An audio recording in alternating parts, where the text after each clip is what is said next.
TC.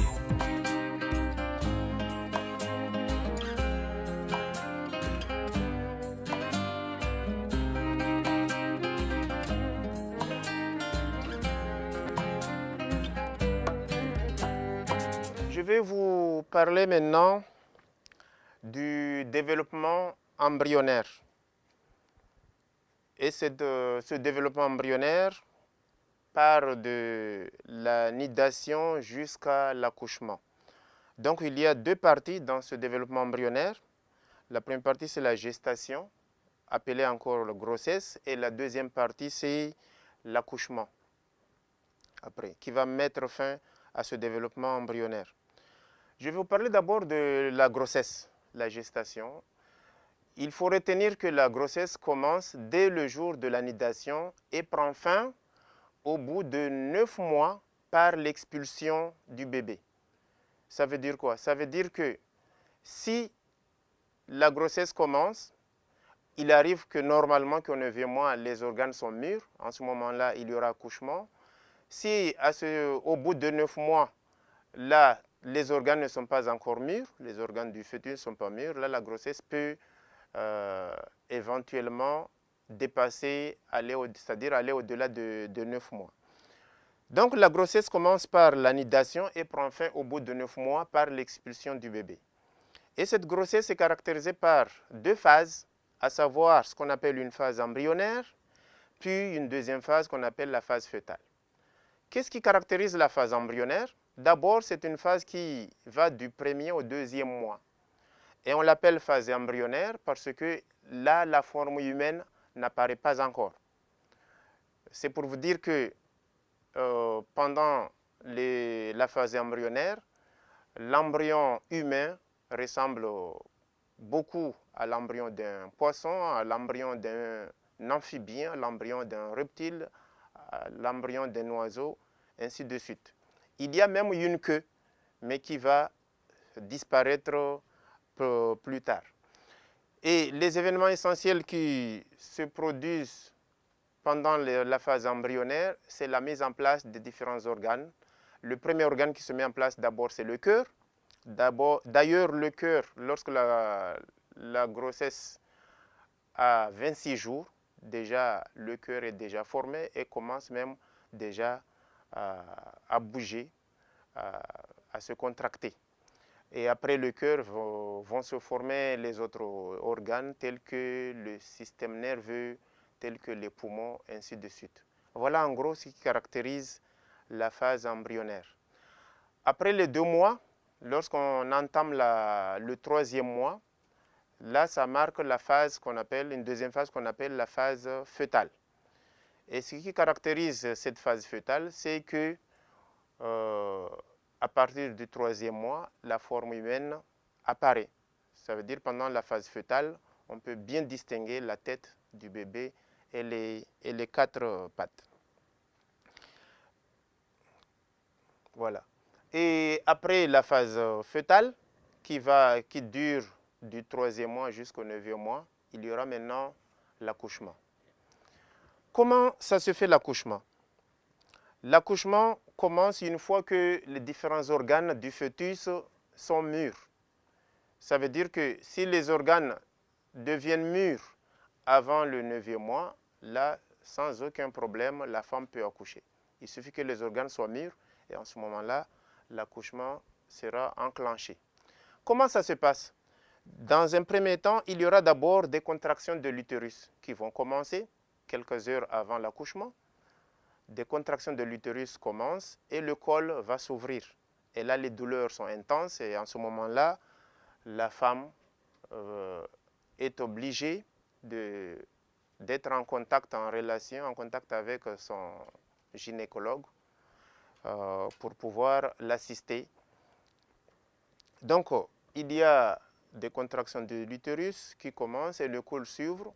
Et une fois que le col s'ouvre, la poche amniotique va éclater, la poche des os, pour libérer le liquide amniotique. Et une fois que le liquide amniotique est libéré, là, l'événement atteint à son point de non-retour, parce que coûte, l'enfant doit sortir.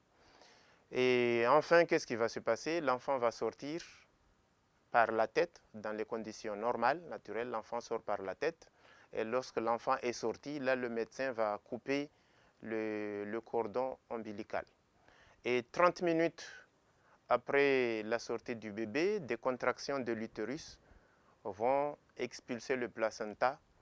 Et c'est ce qu'on appelle la délivrance. Et cette délivrance marque fin au processus de l'accouchement. Voilà. Bon, je vais vous parler maintenant du placenta, le rôle du placenta. Sûrement, on vous a parlé de ça dans votre cours de la classe de 3e, mais je vais vous rappeler les différentes fonctions essentielles qu'assure cet organe-là. Donc, le placenta, c'est une plateforme d'échange et de protection entre le fœtus et sa maman. Et cette plateforme d'échange assure plusieurs fonctions. Première fonction, le placenta assure une fonction de nutrition. Comment ça? Lorsque la maman a mangé, il y aura digestion et après digestion, les nutriments vont passer dans le sang. Et à travers le placenta, ces différents nutriments, glucose, alcool, acides aminés, acides gras, vitamines, etc., toutes ces molécules essentielles pour la croissance et le développement de l'enfant vont traverser cette plateforme d'échange et passer dans le sang du fœtus, de l'embryon, du bébé, pour pouvoir assurer son développement. Deuxième fonction, le placenta assure une fonction respiratoire. Lorsque le bébé est dans le ventre de la maman, les poumons ne sont pas encore mûrs, matures et ne fonctionnent pas à l'intérieur. Donc, l'oxygène qui est dans le sang de la maman va traverser le placenta pour atteindre le bébé, arriver dans le sang du bébé, et le bébé va utiliser cet oxygène-là et en contrepartie, après les séries de réactions chimiques, la respiration, la fermentation, le métabolisme, il y aura libération du CO2. Ce gaz nocif va traverser encore le placenta pour être évacué, acheminé vers le sang de la maman. Le placenta assure comme fonction encore, c'est la troisième fonction, une fonction glandulaire. Ça veut dire que le placenta sécrète des hormones. Parmi ces hormones-là, on peut citer à titre d'indication une hormone appelée HCG. En anglais, on dit Human Chorionic Gonadotrophin. Le placenta assure aussi une fonction excrétrice. Et cette fonction, laquelle c'est d'assurer l'élimination de déchets du bébé qui est dans le ventre de la maman. Tous ces déchets-là, grâce au placenta, seront évacués vers le sang de la maman. Et enfin, le placenta assure une fonction protectrice. Et cette fonction, c'est d'assurer la protection du bébé contre les agressions extérieures. Par exemple, les microbes, des molécules dangereuses qui peuvent faire mal à l'enfant. C'est grâce au placenta que ces molécules-là, ces micro-organismes-là seront bloqués, hein, et le placenta va empêcher leur progression pour aller déranger un peu le développement du bébé. Malheureusement, certaines maladies telles que le sida, comme vous le savez, la syphilis, certains excitants également comme la cigarette, l'alcool et les drogues peuvent traverser la barrière placentaire malheureusement. Bien que cette barrière est là, malheureusement, il y a des limites. Certaines substances peuvent facilement la forcer, la traverser.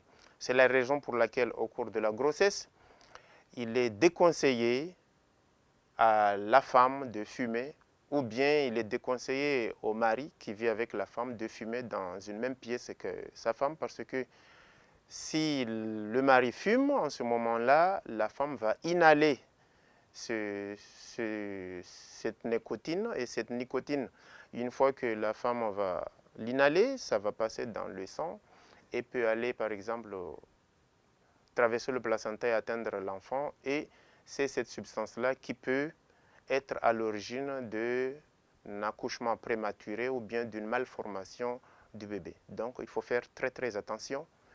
Très attention. Lorsqu'une femme est enceinte, premièrement, il doit mener ses activités quotidiennes, aller au marché, faire la prière, nettoyer sa maison, mettre de l'ordre dans sa chambre, etc. Sinon, il y aura un problème. L'enfant ne peut pas tourner, prendre une position normale. Et là, ce sont les complications qui peuvent, au moment de l'accouchement, entraîner une intervention comme les césariennes. Il faut aussi prendre les précautions nécessaires. Une femme qui est enceinte, contrôler son environnement. Il ne doit plus y avoir de fumée, de cigarettes, pas d'alcool. Empêcher le conjoint de fumer dans la même pièce. Voilà, mais également contrôler aussi tout ce qu'il se nourrit, surtout les médicaments, parce que effectivement, il y a certains médicaments qu'une femme enceinte, elle est déconseillée de les prendre, sinon ce sont des substances chimiques nuisibles à la santé du fœtus qui est dans le ventre de la maman.